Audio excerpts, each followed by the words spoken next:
चंद्रपुर नाम का एक गांव था जिसमें राघव राव नाम का एक जमींदार रहता था। उसके 3 बेटे थे। 2 बेटों की तो उसने पहले ही शादी कर दी थी। अब छोटा बेटा बाकी था और वो शहर में इंजीनियरिंग पढ़ रहा था। राघव राव की पत्नी, जिसका नाम सौदामिनी था, वो हमेशा गांव वाले उसके बारे में क्या सोचते हैं इसी को लेकर जिया करती थी। उसका अपना कोई तरीका नहीं होता था। गांव वाले उसके बारे में बहुत ही ऊंची ऊंची बातें करें, अपना स्टेटस दिखाना उसका काम था। हमेशा आगे वालों को देखकर चला करती थी। अपनी दोनों बड़े बेटों की शादी बहुत ही ऊंचे खानदान की लड़कियों से वो करती है, क्योंकि उसको दहेज बहुत ज्यादा प्यारा था। उन लोगों के पास बहुत ज्यादा दहेज लेकर उसने शादी की थी।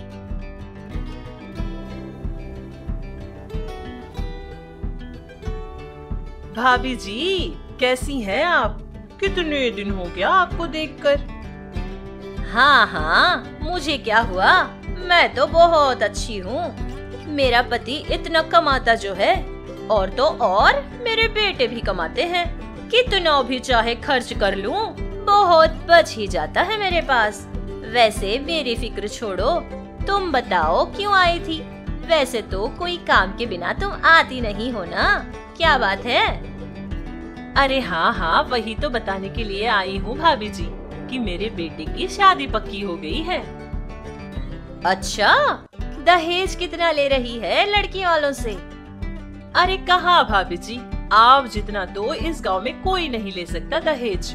हाँ, थोड़ा बहुत तो ले लिया था, लेकिन लड़की बहुत खूबसूरत थी ना। हमने सोचा कि अगर ऐसी लड़की से हमारे बेटे की शादी कर देंगे तो होने वाले बच्चे भी ना सुंदर सुंदर होंगे। इसीलिए दहेज पर ना ज्यादा ध्यान नहीं दिया था हम लोगों ने। तेरा क्या मतलब है कि मेरी बहू बिल्कुल सुंदर नहीं है? वो बहुत बदसूरत है, जिसके कारण मेरे पोता या पोती भी बहुत बदसूरत पैदा होंगे। अरे नहीं भाभी जी, शायद आपने मेरी बात का गलत मतलब निकाल लिया। मेरा कहने का वो मतलब नहीं था। मैं तो बस अपनी सोच बता रही थी।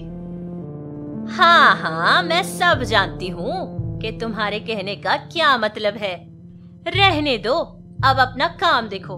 तुम देखती ही रहना, तुम्हारी बहू से भी ज्यादा सुंदर बहू को मैं अपने बेटे के लिए ढूंढूंगी। तब उसके बच्चे भी ना ऐसे ही सुंदर सुंदर पैदा होंगे। तब आकर कहना मुझसे जो भी कहना है। अरे मेरी बात का आप बहुत गलत मतलब निकाल रही हो भाभी जी।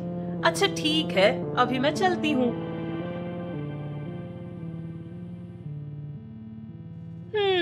बातें तो ऐसी करती है जैसे कि ये बहुत ही साफ मन की औरत हो। देख लिया कि ये कैसी है, हमेशा अपनी ही तारीफ में लगी रहती है और यही तो चाहती है कि गांव के सारे लोग इसकी तारीफ करें। ऊपर से कह रही है कि मेरी बहू से सुंदर बहू लाएगी। देखती हूँ कि कितनी सुंदर बहू को लाती है ये। तब से लेकर सौदामिनी का सपना बस एक ही था कि उसकी छोटी बहू बहुत ही सुंदर और खूबसूरत हो। तब से उसने सारे गांव में ढूंढना शुरू किया था। इधर उधर घूमकर लड़कियों को देखा करती थी। इधर उसका बेटा इंजीनियरिंग पूरी करके वापस घर आया था। उसने बहुत मना किया था कि उसको अभी शादी नहीं करनी है, लेकिन उसकी माँ मानने वालों में से थी नहीं, इसलिए जबरदस्ती करके अपने बेटे को शादी के लिए मनवा लेती है। फिर सारा गांव ढूंढ ढूंढ कर एक लड़की, जिसका नाम प्रिया था, वो उसको पसंद कर लेती है और प्रिया भी बहुत ही सुंदर लगती थी। प्रिया का घराना बहुत ही गरीब था। वो एक सीधी साधी लड़की थी और राज को प्रिया बहुत ज्यादा पसंद आ गई थी, क्योंकि वो बहुत ही सीधी लड़की थी और एक दुकान में सेल्स गर्ल्स का काम भी करती थी। सौदामिनी ने सोचा था कि अगर प्रिया जैसी लड़की से उसके बेटे की शादी हो जाएगी तो उसके होने वाले बच्चे भी बहुत ही सुंदर पैदा होंगे। लेकिन इस बात के बारे में राज को या प्रिया को कुछ पता नहीं था। उन लोगों की शादी बहुत ही धूमधाम से सौदामिनी कर देती है।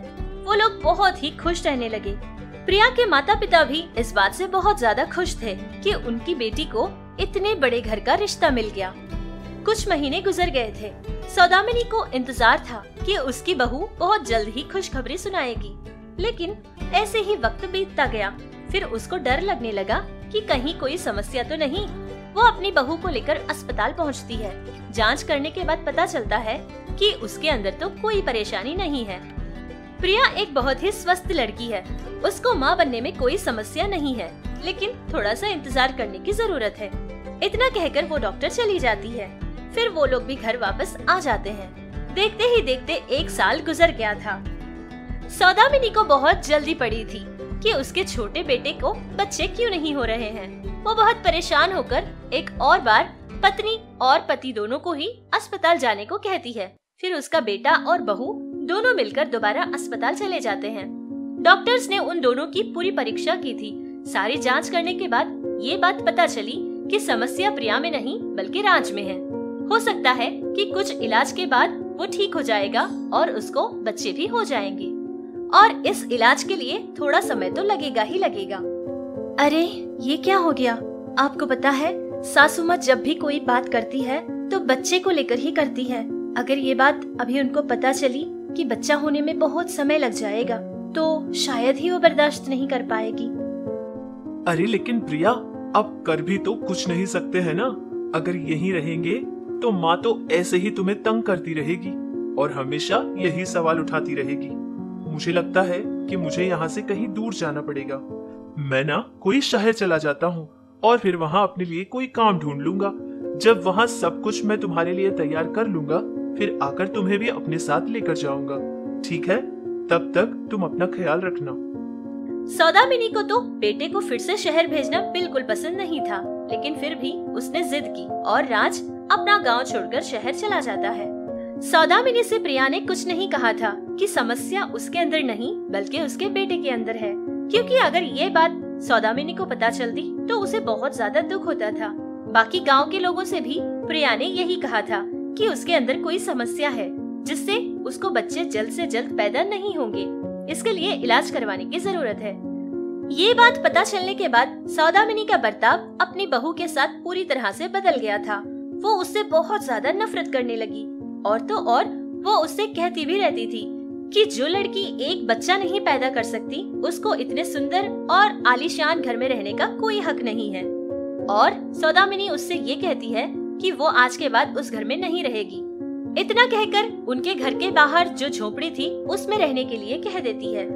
बहुत लोगों ने उसे रोकने की कोशिश तो की थी, लेकिन सौदामिनी कभी किसी का कुछ नहीं सुनती थी। वो वही करती थी जो उसको ठीक लगता था। प्रिया भी एक बहुत अच्छी लड़की थी। उसकी सास की बहुत इज्जत करती थी, चाहे वो कैसे भी क्यों न हो।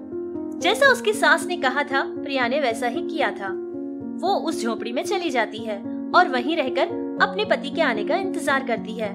जो कुछ भी उसको मिलता था उसी में वो बनाकर खाया करती थी। कभी कभार तो प्रिया के पास खाने के लिए कुछ नहीं होता था, वो भूखी भी रहा करती थी। तभी उसने देखा कि उसकी झोपड़ी में एक छोटी सी चिड़िया आया जाया करती थी। उसने उसको देखना शुरू किया। वो अपने लिए उसके घर में छोटी छोटी लकड़ियों की सहायता से घर बना रही थी। फिर उसने समझ लिया कि ये तो उसके लिए भगवान ने ही भेजा है, क्योंकि वो घर में अकेली थी, उससे कोई बात करने वाला नहीं था। प्रिया जो भी अपने लिए बनाती थी उन चीजों में से वो चिड़िया को भी दिया करती थी, जिसको खाकर चिड़िया भी बहुत खुश रहने लगी। माँ, ये कितनी अच्छी है ना माँ। हर दिन हमारे लिए खाने के लिए कुछ न कुछ लाकर देती है। सच में माँ, ये बहुत अच्छी है। हाँ बेटा, बहुत अच्छी है, क्योंकि खुद भी इतनी परेशान रहने के बाद भी हमारी भूख वो मिटाती है। ऐसे लोग ना बहुत कम होते हैं बेटा। माँ, आज तुम मेरे लिए एक बहुत अच्छा फल लेकर आना माँ। अरे बेटा, तुम पहले इन दानों को खा लो। हमेशा तब देखो जब यही कहते हो कि मुझे वो चाहिए ये चाहिए, लेकिन खाते तो कुछ नहीं हो। माँ, कल मैं आपके साथ चलूंगी। मुझे भी अपने साथ ले जाओ ना माँ। देखो बेटा, तुम अपनी बहन और भाई का पूरा ख्याल रखना, ठीक है? मैं जाकर तुम लोगों के लिए खाना लाती हूँ। तब तक अपना ख्याल रखना।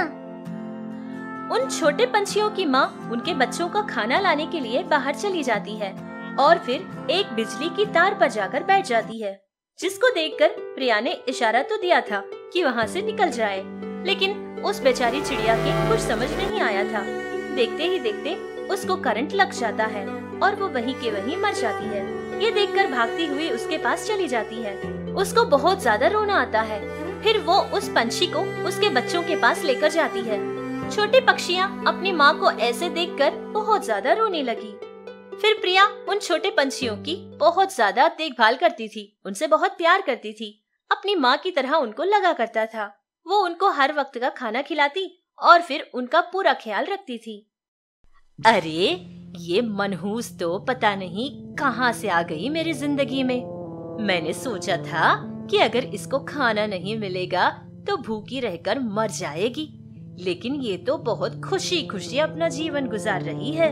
अगर ऐसा ही रहा तो बहुत मुश्किल आन पड़ेगी। मेरे बेटे के आने से पहले इसका काम मुझे तमाम करना ही पड़ेगा।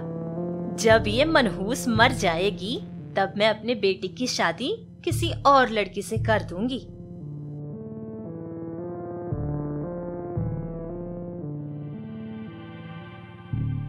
आज से इसका पीछा हमारी जिंदगी से छूट ही जाएगा। बहुत अच्छा लग रहा है ये सोचकर। अब जल्दी से चलो यहाँ से, अगर हमें कोई देख लेगा तो गड़बड़ हो जाएगी।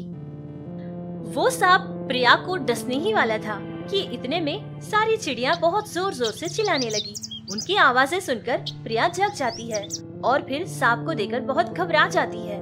पास ही में एक टोकरी पड़ी थी, उस टोकरी को उठाकर उस सांप को उसके अंदर बंद कर देती है। फिर उन पंछियों के पास चली जाती है और उनको प्यार से गले लगा लेती है, क्योंकि अगर आज वो नहीं होते तो प्रिया को तो वो सांप डस चुका होता। कुछ समय बाद प्रिया की सास वहाँ आ जाती है और देखती है कि प्रिया तो सही सलामत है। उसको जिंदा देखकर उसकी सास को बहुत ज्यादा गुस्सा आ जाता है। फिर वो अपनी बहू के बाल नोचने लगती है। बालों को पकड़कर वो उसको घसीटने लगती है। पता नहीं किस जन्म में तूने क्या पाप किया होगा, जो कि इस जन्म में भगवान ने तेरी गोद खाली ही रख दी। अगर तू जैसे औरत को मैं अपने घर में रहने दूंगी तो मुझे भी श्राप लगेगा। अभी मैं तुम्हें यहाँ रहने नहीं दूंगी। जाओ यहाँ से, मनहूस कहीं की। इस तरह से सौदामिनी उसकी बहू प्रिया को अजीब अजीब सी बातें सुनाने लगी, लेकिन प्रिया वो उफ तक नहीं कहती थी। बस वो कहती थी तो बस एक ही शब्द कहती थी, जब तक उसका पति नहीं आ जाएगा वो इस जगह से कहीं नहीं जाएगी। ये बात सुनते ही सौदामिनी का गुस्सा बहुत ही ज्यादा बढ़ जाता है। फिर वो एक छड़ी हाथ में ले लेती है। सोचती है कि अब इससे प्रिया की खूब पिटाई करेगी। वो प्रिया की तरफ आगे बढ़ने ही वाली थी कि सारी पंछियां उसके पास आ जाती है और सौदामिनी को मारने लगती है। ठीक उसी समय राज भी घर पहुंच जाता है और ये सब कुछ देख लेता है। उसके बाद राज की सारी भाभियां भी आ जाती है और उससे सारी बात बताती है कि किस तरह से उसकी सास ने प्रिया को सताया था और उसे तंग किया था। अरे तुम कैसी माँ हो माँ? मुझे बहुत शर्म महसूस हो रही है कि तुम मेरी माँ हो। और वैसे भी माँ, तुम प्रिया को इतना तंग कर रही थी। असल में बात ये है कि प्रिया के अंदर कोई समस्या नहीं है माँ। समस्या तो मेरे अंदर है। मेरी वजह से बच्चे नहीं हो रहे थे और तुम प्रिया को सता रही थी। वो तो उसने मेरी इज्जत बचा ली माँ, गांव वालों के सामने भी और तुम्हारे सामने भी। लेकिन तुमने इसके साथ ये सब कुछ किया। मुझे तो लगता है तुम माँ नहीं, एक औरत भी नहीं बन पाई। अपनी पत्नी को ऐसी हालत में देखकर राज को बहुत ज्यादा गुस्सा आ जाता है। साथ ही उसको बहुत ज्यादा दुख भी हुआ था कि ऐसी हालत में प्रिया को उसने अकेला छोड़ दिया था। वो बहुत गुस्सा हो जाता है और अपनी माँ को जो उसके समझ आया था सब कुछ कह देता है। बेटे की कही बातें सुनकर सौदामिनी बहुत शर्मिंदा हुई थी और उसको अपनी बहू की सच्चाई पता चल गई थी। जो पाप उसने किया ही नहीं था, उसकी इसने इतनी बड़ी सजा और वो भी चुपचाप सब कुछ सह लिया था। इस बात से वो अपने बेटे और बहू दोनों से माफी मांगती है। लेकिन इतना सब कुछ होने के बाद भी अगर राज अपनी पत्नी के साथ वहीं रहेगा तो उसकी कोई इज्जत नहीं बच जाएगी। ये सोचकर वो अपनी पत्नी के साथ दूसरे गांव चला जाता है। प्रिया की जान जिसने बचाई थी और उसके अकेलेपन में उसका जिसने साथ बना था और हर वक्त उसके साथ रहते थे, उन छोटी सी पंछियों को भी वो अपने साथ ही लेकर चली जाती है। तब से लेकर उनका परिवार का वो हिस्सा बन जाती है। इस तरह राज, प्रिया और वो छोटी छोटी पंछियां एक साथ रहने लगे। उनका जीवन बहुत ही खुशी खुशी गुजरने लगा।